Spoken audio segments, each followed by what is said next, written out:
Enw fi 'di Dylan, dwi'n studio Social Sciences, Access to Higher Education. O'n i isio neud rhywbeth gwahanol efo fy mwyd. Dwi wedi bod yn chef ers y 10 mlynedd dwytha a jyst isio neud rhywbeth gwahanol efo mwyd.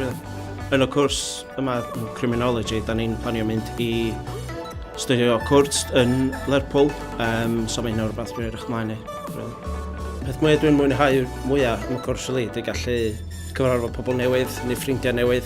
Mae yna lot o bobl sy'n ni ddim yn cymysgu efo fel arfer, a dwi wedi gwneud ffrindiau allan ohonyn nhw, a mae'n reid atmosffer neis yn y classroom.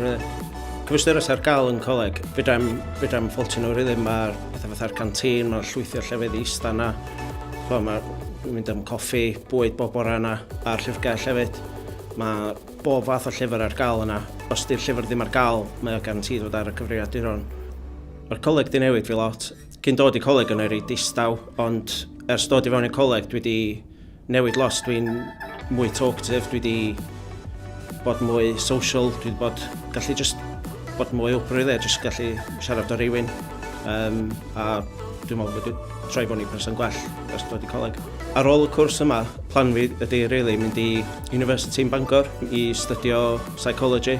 A wedyn, ar ôl hynna, dwi'n gobeithio studio fel counsellor wedyn. Rhyw fath o gyngor sy'n gallu reid i rhywun ydy, just byddwch fel ydych chi fod, really. Just enjoywch eich hun yma, cyfwch fantais o bob dim sy'n ar gael i chi, a just enjoywch eich hun.